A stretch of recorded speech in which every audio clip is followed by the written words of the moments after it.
Hi, everyone. Welcome back to another amazing episode on the Unleashing Potentials podcast. I'm your host, Bernadette. Joining me today, all the way from Poland, is Dorota. How are you? I'm really good. Thank you so much for having me. I'm so excited. Yeah, you're welcome. Thank you for coming on the podcast today. Yeah, thank you for having me. Let's crack on. I cannot wait for the for the Yeah, questions that you have for me. yeah, awesome. So, why don't we start by getting to know you? Who are you and what do you do and how do you do it? So I'm a strategist, nervous system safe decluttering strategist. That's what I do for my day job, if you like. I've started I would say probably, oh, it's hard to say, 4 or 5 years ago now, when I had this like huge awakening, I would say, where I really, really struggled with clutter my whole life. So I'm not one of those like coaches who never went through and just like the thing and then just like teaching people how to do it now. No, I've actually gone through it myself. I struggled with clutter my entire life. And it was funny because it was always my clutter was always, my house was always between super nice and tidy and like extreme mess. I never knew like when that all happened. It was just, I was like clutter blind for those moments. And then I'll be like, oh my gosh, the mess here. So I would clean for hours and hours and hours. Like it would take me a weekend wasted just trying to get it back to normal, sort of. And then COVID hit. And actually, I had a cleaning business. I had a cleaning agency. So for me, it was like a double shame because I should be able, quote unquote, right, to keep my house super clean. But I just couldn't. Like I didn't know how, I didn't know why. Mhm. Um, so then COVID hit. I had to shut down the business for a bit. I had to get a second job. And then when the UK, I lived in England at the time. So when the country reopened, actually what happened was I still kept the second job because we didn't know what was going on at the time. And my house, oh my gosh, I kid you not, I had like paths just like to go to from the front door to upstairs and then to my bed. And that's it. Because I worked 15 hours a day, six days a week. And I remember very vividly sitting on the edge of my bed thinking, how the hell did that happen? Like why, like what is wrong with me?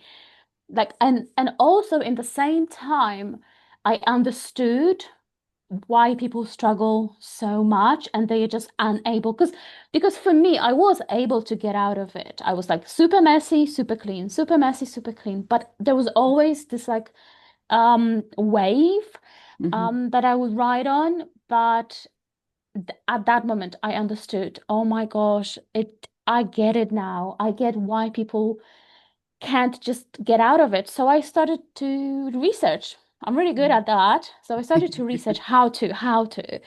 Um, and actually, because I didn't have a lot of time, I started with like 1 minute a day. So here's your biggest tip that I would say to anyone. Start with literally 1 minute because Mhm. that builds up. Today you do 1 minute. Maybe for the next 30 days, you're going to do 1 minute, but eventually, you'll be able to do more. And I cleared my house. I actually, in 6 months, decluttered 70% of my stuff. I didn't feel overwhelmed. I didn't feel like it was too much. I didn't feel like I didn't have time. Mind you, I worked 15 hours a day. So then, sort of from that, the online education became really popular.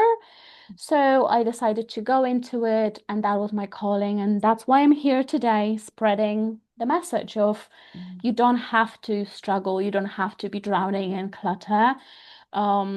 You Mhm. can get out and if I could, and I'm not that smart, Yeah. uh everyone can do that. So that's sort of my story. Wow. Thank you so much for sharing. May I say you're not alone and what you went through and possibly continue to go through. It is a lifelong journey of mess. And Yeah. it's hard because I think most people do struggle with what you're mentioning and talking about. Some are just more extreme than others. Can you walk me through what made you want to change to declutter, and how did you do it? What was the process? Was there books that helped you? Other programs people were doing that helped you? So, the motivation for me to change was I cannot do that any longer. Like I cannot waste my life away by spending, a good clean for my bedroom alone would take me 4 to 5 hours. But I would, because it was so huge, such a taxing moment, I would wait probably like a month or two for it to get really, really bad. So then I'd had no choice to go and do it because, I love a clean, tidy space. Hmm. Probably like it's the environment where I thrive the most in. And the funny thing is that since I decluttered 70% of my stuff, my bedroom has never even once got messy Hmm. because I just don't have the stuff. And I'm not minimalist at all. Like I don't,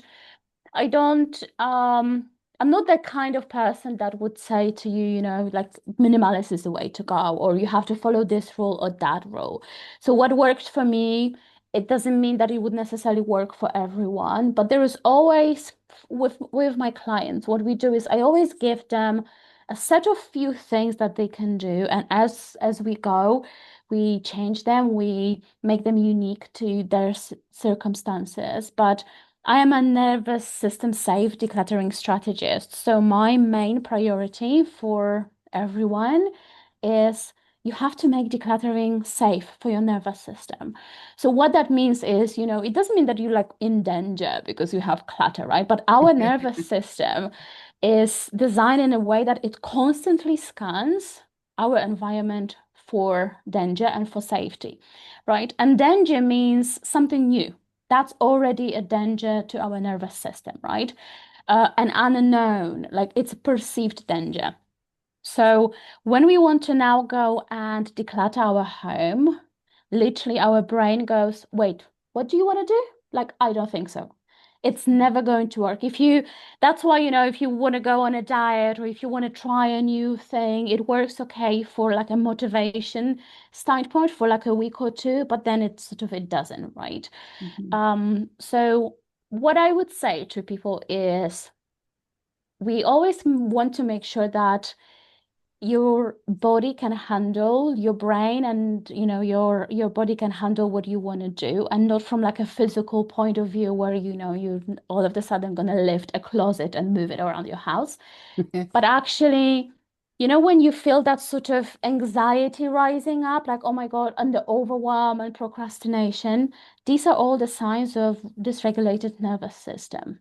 Hmm. So how can we do it so it doesn't get there. So the procrastination doesn't kick in or the overwhelm doesn't kick in, right? First of all, lower your expectations because it's not going to take you a month to declutter your home. It's Yeah. a lifelong journey, exactly like you said, Yeah. right? Yeah. Because we always bring stuff in, like people think, oh, how long is going to take me to declutter? I don't know, your entire life probably. Because because because we bring stuff in, we change our mind, we are in different seasons, we move houses, we need stuff, then we don't need stuff. So lower the expectations and start with easy stuff. What's easy? Trash is easy. Mm. I kid you not, if you take a trash bag and go around your house, I promise that you'll probably fill up like five of those. Yeah. Um, Hmm. and and then, slowly give yourself time, give yourself grace. It's never going to take, I'll say it differently. It's going to take probably 10 times longer than you expect. And learning to be okay with that is a huge part of it. Yeah. Yeah. So yeah, that's what I would say definitely for sort of like the beginning stages. And it's like a decluttering is like, like going to the gym. Don't expect yourself to be able to go and lift very heavy weight on the first day. right? Start with easy things. Yeah. Trash, literally trash, or like those decisions, like, you walk into the room and you go, why the hell do I still have that? Right? Those Yeah. like, oh my gosh, like, why do I still have this thing? So then, um, get rid of it. And that's what I would say for the Yeah. beginning. Yeah. Yeah, thank you for sharing. Yeah, I do seasonal decluttering. The summertime, which is now, is when I declutter the most. And I throw so much stuff out. It was just sitting there. And I Yeah. thought I needed to use it, but I never did. I Yeah. never ever did. I Yeah, filled that's one. my hands with Yeah. it. Yeah, and I thought I'll need it, right? Yeah. That's like number one thing of like why we keep this stuff because maybe I'll need it, maybe I'll use it one day. And there isn't really a good way to like a right or wrong way to approach this struggle. It's really individual and it's really by building that decluttering muscle and by setting boundaries and understanding that, you know, I'll say it in this way because decluttering has a lot to do with good girl conditioning, I call it. So basically, it's, the good girl is the high achiever. Everyone thinks she's, the best at everything that she does. She's probably at work, very organized. Everyone goes to her for advice. Very sort of the top level, right? But actually behind the closed doors, she feels like she's that failure, the biggest failure, right? But also good girl conditioning comes from growing up with emotionally immature parents. And I'm the first one to say, I did have to work really hard to overcome this. Narcissistic parents. And there is like so much to go in there. But once you start setting boundaries, and the good girls, they don't have boundaries. We are people pleasers, we are shopaholics, right? There's so much guilt around everything for us. Mhm. But once you start setting boundaries, like if you've ever set a boundary first time and people were like, yeah, I respect your boundary in any way, you have that feeling in your heart of like, oh my gosh, my world didn't collapse, right? They did respect the boundary. And it's the same with stuff. And it's actually easier with stuff because they cannot talk back. So once you throw away an item or donate an item, just get rid of an item and you feel like your world didn't collapse, Yeah. that gives you that's the motivation because you'll Mhm. feel it. It will be there. Mhm. So that's the big thing here as Yeah. well. Yeah. Well, I'm gonna throw a very big curveball because I know you help women, and most Hmm. women do have kids, which is a completely different scenario. I have kids and I'm just constantly cleaning. Unfortunately, not Hmm. after myself always. And I constantly need stuff for them. Now that school is starting, I have to figure out what I need to donate, what's too small. How do you help mothers who are struggling not only with themselves, but they keep stuff from their kids that is so cute. They don't need it, but it brings some type of attachment or memories for them. The first thing that I always say to my clients is, do you have to get rid of it right now? Like if you struggle to make a decision, to me, it's immediate no, don't get rid of it because you're not ready. Like, why would you go and, want to start from the things that are so hard to make a decision on? Trash is easy. I bet, I'm sure you have so much trash in your home that you don't even know. Oh yeah. But there we are, focusing on, you know, the things that they don't really matter right now because the fact of the matter is that if you go and yes, I understand, I don't have kids myself, my sister does, and then when they come here, in literally 2 hours, the house is like upside down, right? Yep. But here's the thing, right? we all have to figure out our non-negotiables, right? The things that like the bare minimum, because yeah, you can throw in a towel and say like, I'm in that stage of my life where it's just messy. Um, but that doesn't like it doesn't serve anyone, right? If you feel that you are struggling, if you feel that you want to change the situation, but there is so much around you that is sort of going against that, what is your bare minimum? What are you okay with bare minimum? Because also what you said goes with the perfectionism. And again, that's the good girl conditioning. Mhm. My sister is like that, right? She also has like a raging ADHD, me as well, but I feel like hers is like way worse. And the first thing that she thinks, because her house is always mess, like just a mess, until she cleans it, and then again. But for her, she goes into the space, like a kitchen, for example, and she thinks this is the project that has to be done perfectly, that has to be done from A to Z. And, I cannot do it because it's too much, Mm, right? mm, And, if you have a cute outfit of your kid that, is already 21 and the outfit is from when they were like 5 months old, mhm, and you still thinking like, I don't know what to do, mhm. then then go and do something else. Yeah. But bare minimum is always going to be the starting point. So I would say here the bare minimum, go get rid of the trash, do Mm. the dishes, and your kitchen is going to change massively already. Yeah. And figure out for yourself, right? What else can you do? Especially so, summer holidays are just hectic. So also expecting yourself to keep on top of the house, I think it's just a little bit too harsh. We being really like as women in general, I think we putting so much expectation on ourselves. And I say, yeah, but what's the point? Like, what's the end to this? What's the end game of those ex putting those expectations? Because if it is to make yourself feel worse, then yeah, you won. But if it is just to survive, then lower the expectations. The bar is way too high. And again, I say again, just go around with a trash bag, Mhm. do dishes, put a laundry on, just do bare minimum. And if you have to get dressed from a laundry pile for 2 weeks, it's okay. If you have to go and buy paper plates and eat off of those for a week or two because you're too overwhelmed to do dishes, it's okay. It's Yeah. okay. Yeah. Yeah. Thank you Does that for. make sense? Oh, it does. It does. Thank you for sharing. I work with list. Again, it's not for everybody. Not everybody can do it as good as others. It's not a judgment thing. I think it's processing and doing what works for you as a person. What are your thoughts on guiding people to work with a list?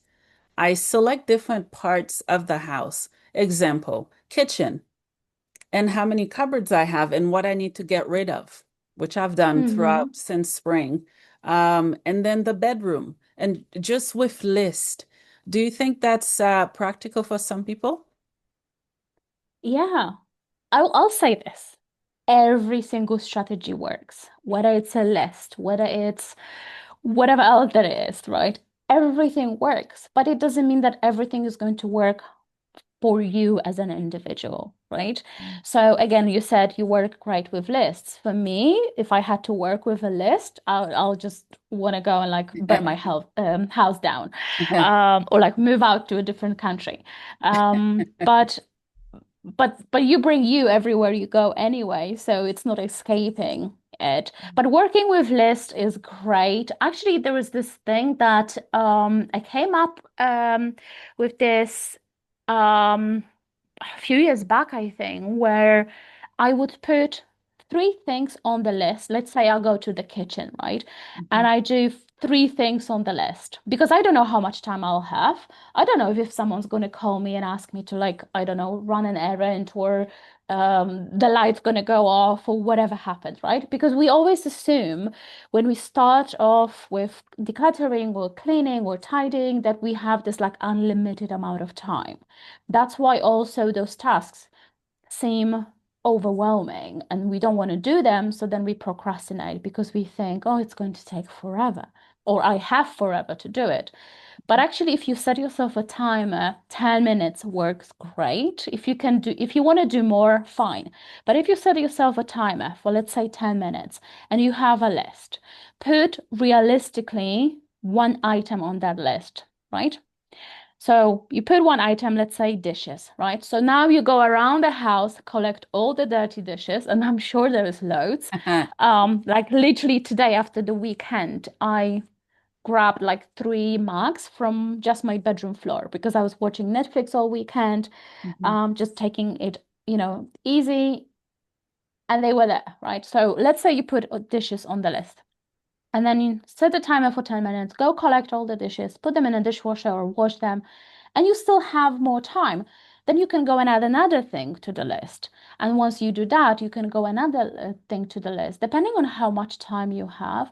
But the key thing here, especially at the very beginning, is if you said that you was going to do 10 minutes and the alarm went off, stop. Physically stop, not the alarm, but Yeah. alarm as well, because you don't want it ringing. Mhm. But stop yourself and say, okay, to yourself, I'm okay to stop. I'm okay to keep going. Do I have time? Do I have mental and physical capacity to keep going? Mhm. And but it's also okay to just stop because what it happens is when you stop after those 10 minutes, 5 minutes, 30 minutes, it doesn't matter how much time. But Mhm. if you really physically stop and ask yourself those questions, or you say like, no, I don't want to do anymore, which is fine, you conceptualize to your brain that, and actually you keep promises to yourself that you said you were going to do 10 minutes, you did 10 minutes, and it's a massive, massive win. Because if you ignore it and keep going, next time when you go to do decluttering or tidying up, you're going to activate that part of the nervous system where it goes like, okay, this task again is going to take forever. Whereas now, if you actually stop, you're teaching yourself, no, it's only 10 minutes. I have 10 minutes. We all have 10 minutes.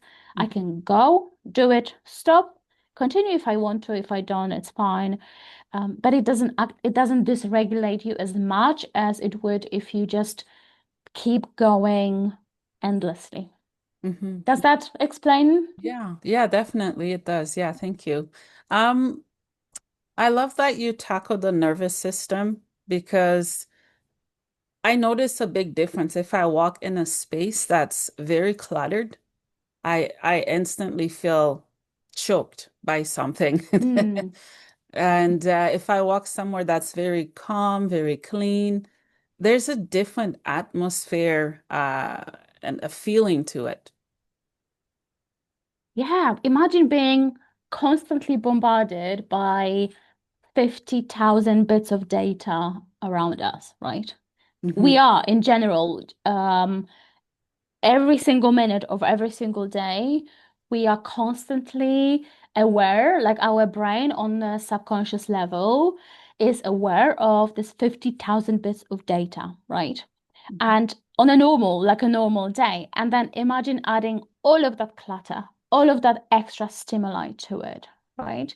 Whereas if you remove it, then your brain goes like, oh my gosh, this is so much nicer, right? On a conscious level, we are not aware of that much because we have to like block out. Like imagine if you were actually on the conscious level, seeing, hearing, smelling, and tasting and touching like everything that is around you, you would just go absolutely crazy. But that's also why nervous system regulation is a huge part because yeah, having this after picture is great. But like, how do I get there? Right? How do I get there if I already feel just thinking about that clutter makes me feel overwhelmed, frustrated, like you just want to, burn the house down and move to a different country. Um, that's why I don't see it a lot, which is a shame because it's the most important part, the most important part. Um, I hate decluttering rules. Like I always say, just burn the book. burn the rule book, because those rules, they already come with a restriction, they already come with judgment, they already come with, if you don't follow the rule, then oh my gosh, Mm, what's wrong with me? mhm, Shame. And that is just such a huge no-no for me. mhm. So yeah, so these things are super important. Yeah, yeah. Thank you for sharing. Let's tie what you just said, shame and all those feelings with, other people judging uh us based on how we want our environment to be. Example would be women judging women. Oh my gosh, your house Mm. is so messy. You don't have kids, or you have kids, it's so messy. How can women come together and stop tearing each other down and uplift each other when it comes to the work that you do? Wow, it's, I have goosebumps now because it's such an important, really, like for me, I keep my Instagram mainly on Instagram. I keep my Instagram really like a tight community. And if I see any sort of negative comment or partially negative, Mhm. I straight away delete it and I block the person because get the F out of here. Like we don't Yeah, need this energy. This is a safe space. yeah. But just understanding that we have no idea what's going on in this person's life. Mhm. We don't know how they grew up, what was the environment. We have no information apart from what we have ourselves gone through, because we always our opinions that we have on life, on what how other people should live, we always see them through the lens of our own experiences, Mhm. right? So just because Susan or, Magda up the road or down the road, whatever, lives that way, it doesn't mean that this is wrong or right way. But how can we come together? I think we need a lot of empathy, a lot of compassion, and just human decency and kindness that, Mhm. just because my house gets messy, it doesn't mean that I'm useless. It doesn't mean that I'm gross. That's what the thoughts that I had, right? When my house was really, really messy, that I was disgusting, that I was lazy, that I was gross, that I was, all those negative things. But it always has to start from within, right? We cannot expect someone to be kind to us if we are not kind to ourselves. Yeah. Um, and that's the thing, like inside of my programs, there is a huge piece on inner narrative, like this positive. I'm not talking about like this toxic positivity, like just feel amazing and everything's gonna be fine. Yeah. But I always give this analogy to people that, imagine that you have a friend, right? And you want to start decluttering, you want to start changing your life, and you go to that friend and you tell them this, and they say to you, are you joking? Like, why would you do that? Like, it's stupid. It's like you're never going to be able to make it. Like, it's just the stupidest idea ever. Mm. And then you have another friend that you go to and you say the same thing to them, and they say, oh my gosh, amazing. I cheer you on. I cannot wait. If you need anything, come to me. I'll help you. And all those positive things, Mhm. right?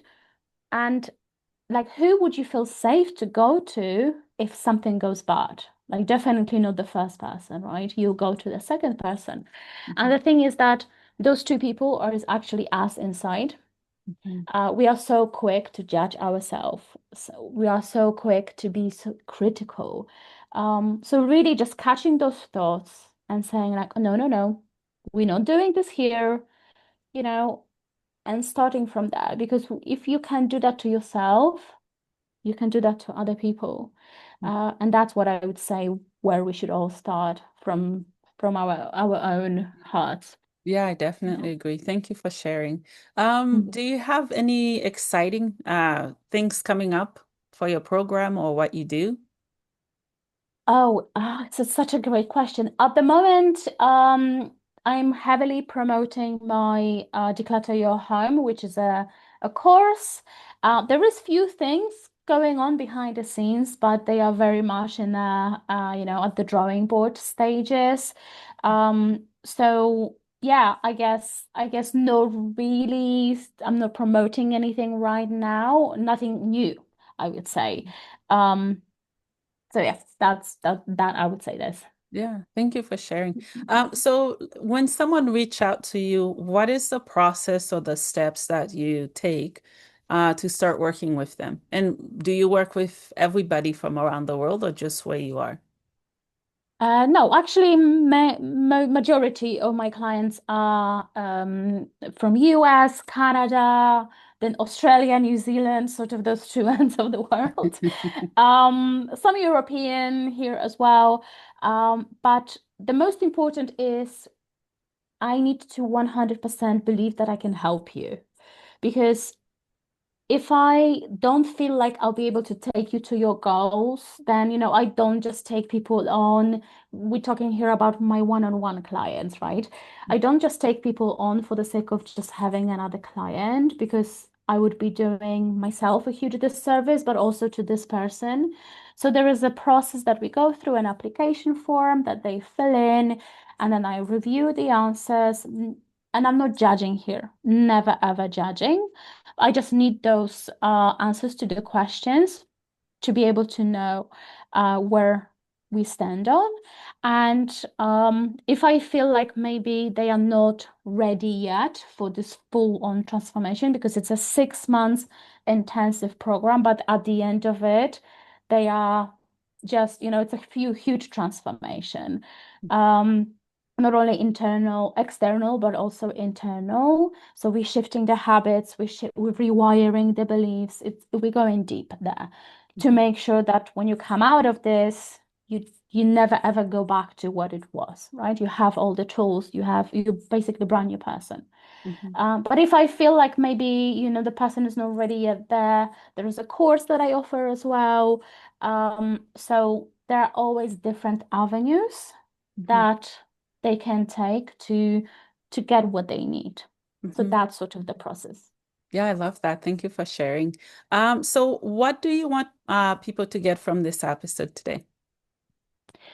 What I want people to get, there is hope. There's always hope. And I know like sometimes it feels like, the clutter is surrounding us, drowning us. And I want you to know that I hear you. I've been there. I know what you're going through. Um, but also in the same time, nothing changes if nothing changes. So, what I really need, if you're hearing this, sitting in your home, drowning in clutter, what I really need you to know is that you have to make a decision that you want to change. Mhm, Because from there, it gets easier.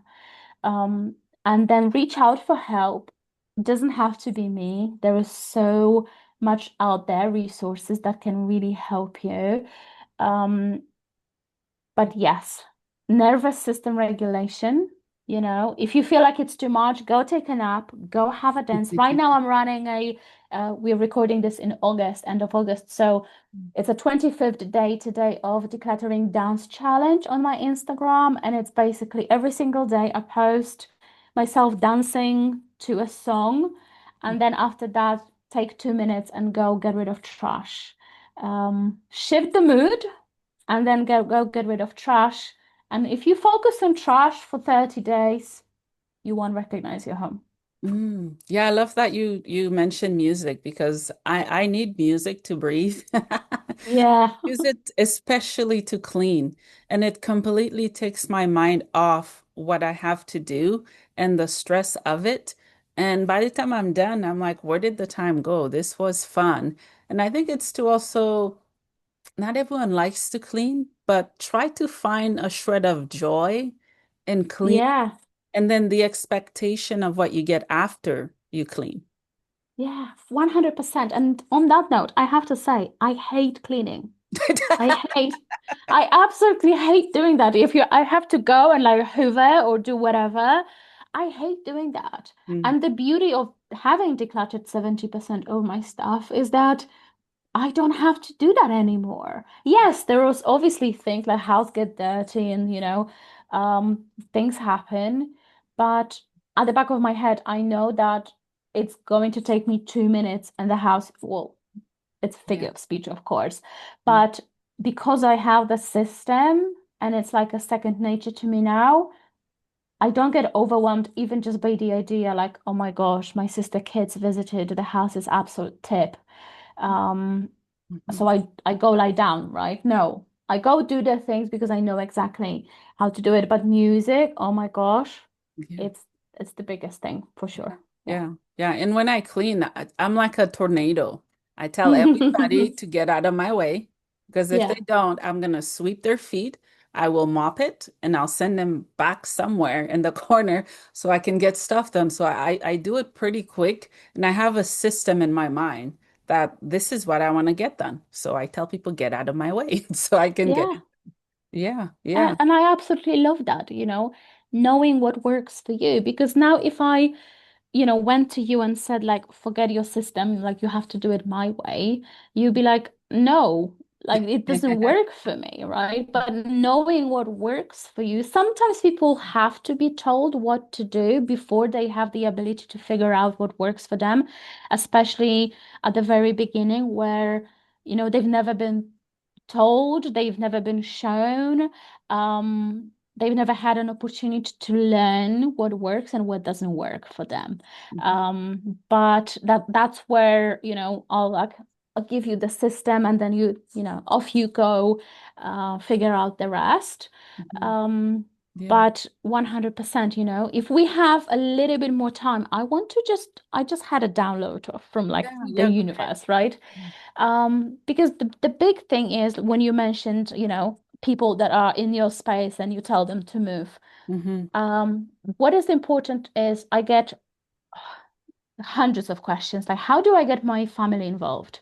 How do I get my kids involved? How do I get my husband involved? Right? And I always say, don't. Okay. And I oh my gosh, yes, it's tough love, it's hard. Don't do it. Not at the beginning because you're setting yourself up for failure. Mm. Expecting other people to do what you want to do, A, it's unfair. Mm. B, it sets you up for, a huge battle with them.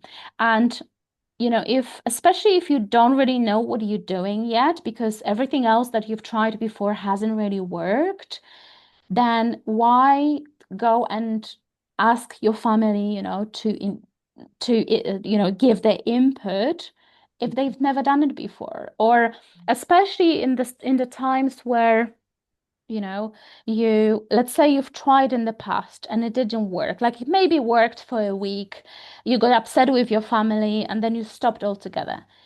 The only thing that your family remembers is that you're going to give up after a week. So what's the point of helping, Yeah. right? Yeah. Don't. Do not do it. Don't tell them even that you want to declutter. What I say is, and it's going to get better. Like, don't worry, it's going to get better. Yeah. What I say is, give yourself a month or two just doing it by yourself and start with those bare minimum things. Just don't go and declutter straight away the whole home, Mhm. but start with those bare minimum things, like few things every single day. And once you do that for a month or two, they will actually start seeing you changed. Your mood, you're not angry all the time anymore because you can see that the house is changing. You you gave up this huge weight, or lifted off your shoulders of having to expect people to want to Mhm. join in, if that makes sense, right? Yeah. Because Yeah. if you straight away go in like, I'm not telling anyone, I'm not expecting anyone to help, Mhm.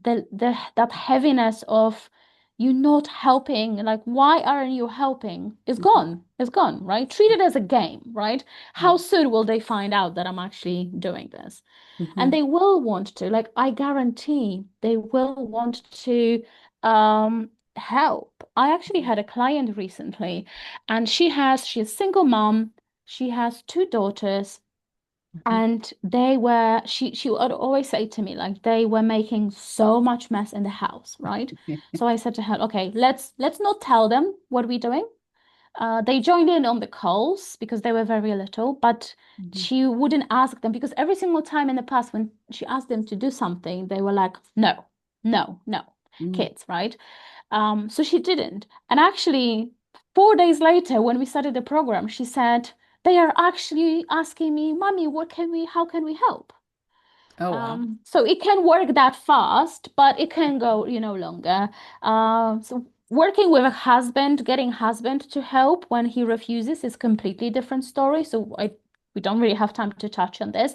Mm, But yeah, I would always say give yourself, make it a secret, make it a game, just do it yourself. Because at the end of the day, you want to change, right? You want the house to change. So you have to be the one, especially at the beginning. mhm. I said it with love. You have to be the one to do the hard thing at the beginning. Yeah, Yeah. yeah, I agree. Yeah, thank you for sharing. Yeah, for me, I got chore list on Amazon, and I mean, who doesn't want money, right? Even kids. So Yeah. I give them allowance based on what they do, and I give them the snacks of chores, not like the heavy stuff. The heavy stuff I Yeah. take on, the little popcorn snack chores they get to do, and if they don't do it, Yeah. they don't get allowance. No allowance, no Yeah. treats. So it's not my fault, Exactly. problem. Just do what you're told, and you'll get what you need. Yeah. As long as you are consistent with it, right? Mhm. Because if you are not consistent and you're jumping from a strategy to a strategy, your family is always going to say, like, nah, give her a week and she's going to forget about it. But I love the chore lists and, make it age appropriate always. Mhm. My sister kids are like, 3 years old. It was like 2 years ago. My sister told me that her youngest one, Mhm. she's making money. And I'm like, how is she making money? And she goes, she gets like a dollar every time she takes out stuff from the washer and puts it to the dryer. And 3-year-old can do it. Yeah. Um, so because we have like a front-loaded ones here in Europe, Mhm. so it's easier. So Mhm. yeah, 100%. Do what works for you. Yeah, yeah. Thank you for sharing. You mentioned that you're on Instagram. Where else are you if people want to get a hold of you? I'm on Instagram at Dorota Kuldo Decluttering. Also on Facebook, Dorota Kuldo, DROTAKULDO. Mhm. Um, and really that's it. Like I'm not really on TikTok, so I don't only do those two platforms. So you can find so much out there on those two platforms that definitely, even just, the free advice that's on my Instagram, it's definitely going to be super helpful.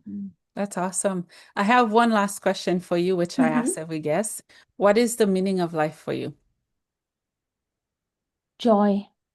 Joy. The meaning of life is just to do the things that making my heart swell up. Um, the little things. Like I'm not into like luxurious, expensive things, but the happiest I am when there is a sun on my face, a cat on my lap, or my dog next to me, and I just feel like this is it. Like Mhm. the Mhm. ease and flow and satisfaction. Yeah, yeah, I agree. Yeah. Thank you so Mm. much, Dorota, for coming on the podcast today and for the work that you're doing. Thank you so much for having me. You're welcome.